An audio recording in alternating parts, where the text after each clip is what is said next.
What up, y'all? It's your boy, Mr. Downtown Ray Melo, and you're listening to the Entertainment Report on iHeartRadio, live from Dubai for Wednesday, June 1st, 2016, delivering some major stories and trends going on in the world of entertainment and beyond. You can follow the show on Facebook, Twitter, or Instagram, facebook.com/The Entertainment Report with Ray Melo, that's RAYMELO, on Twitter at The Enter Report, or on Instagram at The Entertainment Report. You can listen to the show anytime you want on iHeartRadio. Just go to iHeart.com or your iHeart phone app, search for The Entertainment Report, and it'll take you to the page. Lily Rose Depp, the daughter of Johnny Depp, has taken to social media to defend her father amid allegations of abuse. Lily Rose wrote on Instagram Sunday, along with a throwback photo of Depp holding his daughter, "My dad is the sweetest, moving, loving person I know. He's been nothing but a wonderful father to my little brother and I, and everyone who knows him would say the same." The post comes days after Johnny's estranged wife, Amber Heard, was granted a restraining order against the actor after accusing him of domestic violence on Friday in court after filing for divorce on Monday. The 52-year-old is required to stay 100 yards away from Heard until a court hearing in June. Heard claims Johnny attacked her while high and drunk, presenting photos in court of injuries she obtained, including one which highlighted a red mark around her right eye. Lily Rose also posted on Instagram a photo featuring an article from People magazine stating that the police found no evidence of domestic violence when they were called to the pair's estate.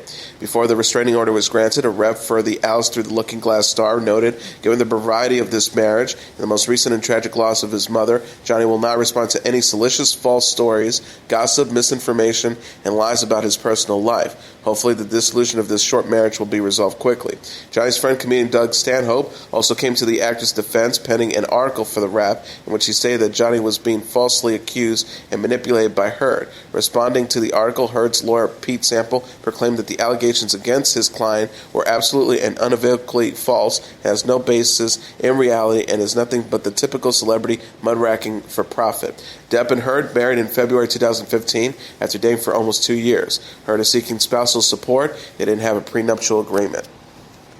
Dan Aykroyd has taken to social media to praise the upcoming Ghostbusters revival starring Kristen Wiig, Melissa McCarthy, Leslie Jones, and Kate McKinnon.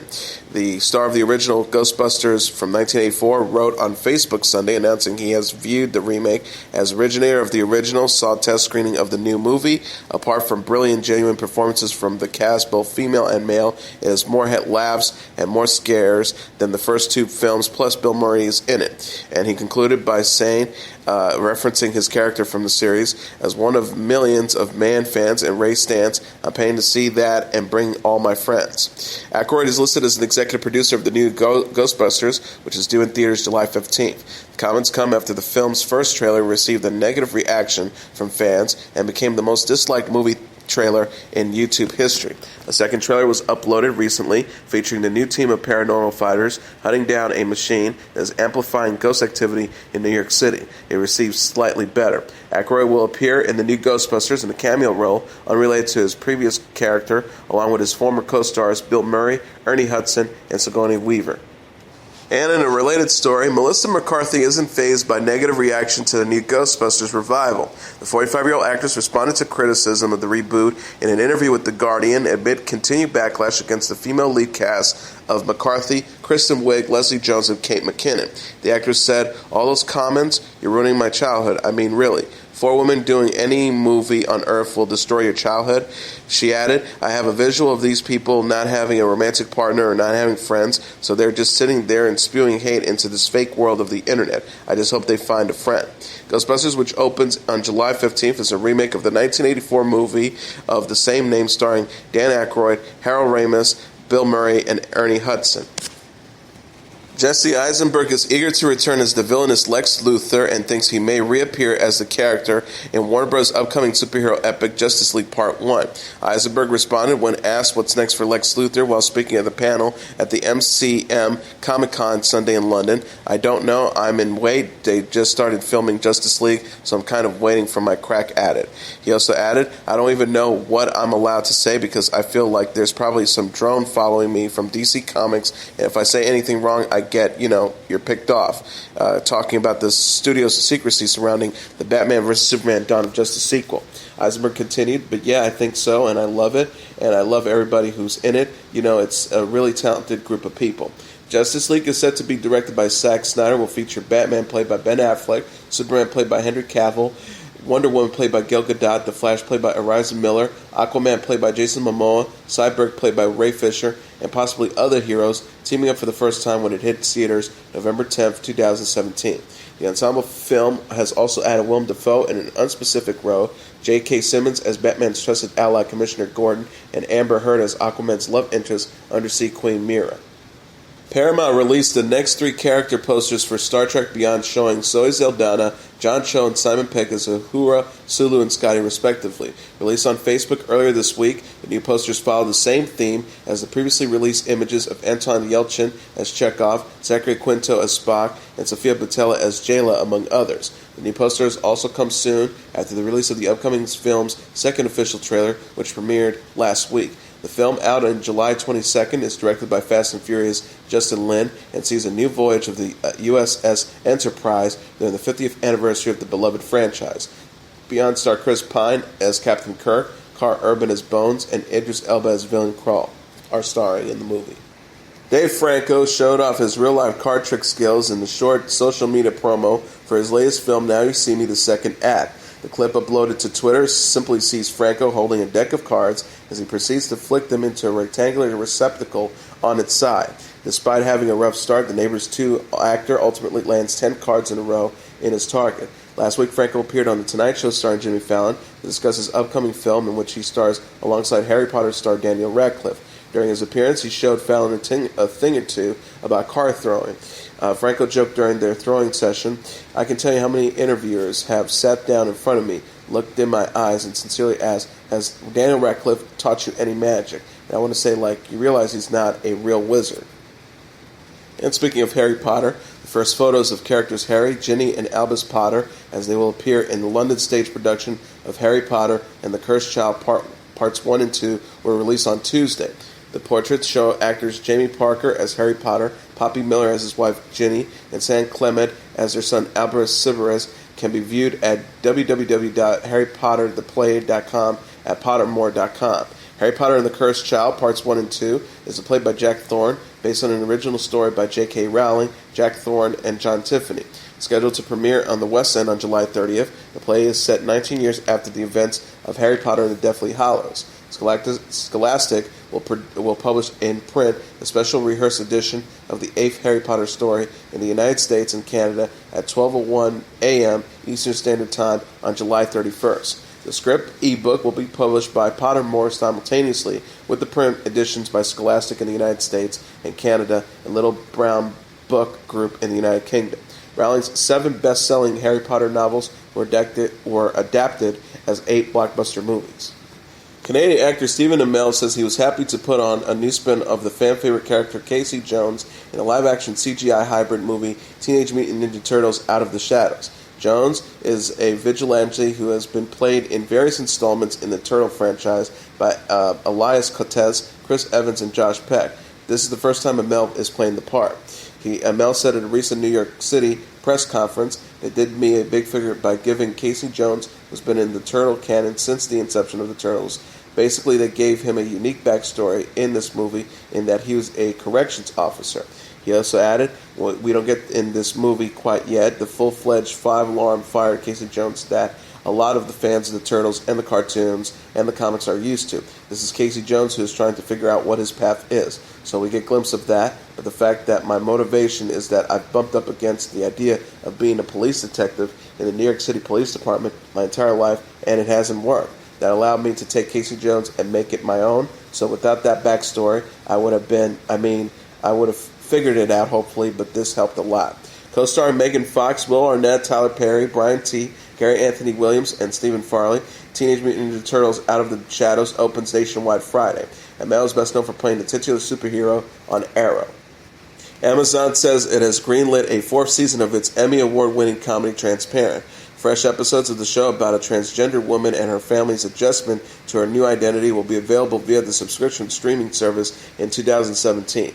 Back for the new season will be Jeffrey Tambor as Maura Pfeifferman, Judith Life as Shelley Pfeifferman, Gabby Hoffman as Ali Pfeifferman, Amy Landecker as Sarah Pfeifferman, and Jay Duplass as Josh Pfeifferman. Series creator Judith Soloway will continue in her role as showrunner, and Andrea Sperling will return as an executive producer.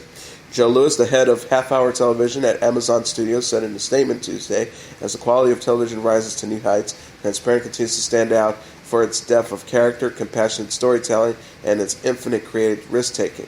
We're grateful that customers have responded so enthusiastically to the Pfeifferman family, and we're excited to bringing them another chapter of their story.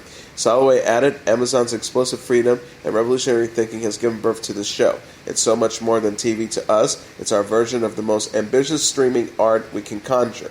We're having the time of our lives sharing Season 2 for the award season, Hoopla, and editing and finishing up Season 3 for a false release. This news of an order for Season 4 is so sweet. The Pfeiffermans have many more stories to tell, and we can't wait to keep them making them. Showtime says it's teaming up with filmmakers R.J. Coulter and John Bassett on a feature-length documentary about the late comic icon John Belushi. Judy Belushi Pisano, Saturday Night Live star's wife, has agreed to cooperate with the making of the film, which will be helmed by Coulter and produced by Bassett, the cable network said. Coulter said in a statement, Belushi was one of my very first heroes at a time when television, film, and music were undergoing tectonic shifts within American culture. He was at the center of it all. At that moment, he had the number one show on television, the number one film at the box office, and the number one record on the charts. We plan to explore his unique genius and how his creative influence is still making an impact to this very day. Bassett added, this is a film I wanted to make for many years as John was a great hero of mine. Having Judy's cooperation for the first time on the featured documentary of his life is very special and means we know we will make it a truly authentic film. We plan to assemble a deep and three-dimensional look into the life of a man of great complexity and talent who went on to become an American comedic icon. Judy Belushi Pisano remarked, John Bassett and I have been discussing the possibility of making this film for over a decade. I'm thrilled to finally embark upon that journey together with him and director R.J. Coulter.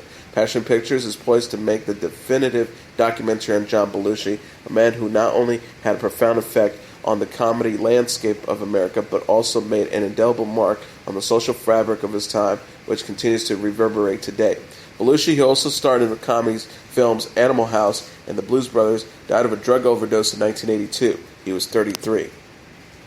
Chris Evans and Matt LeBlanc's Top Gear season premiere reportedly opened to its lowest viewership in 10 years, attracting 4.4 million viewers and peaking at 4.7 million in the United Kingdom, according to The Telegraph. Evans took to social media to defend the episode, which some fans have deemed boring.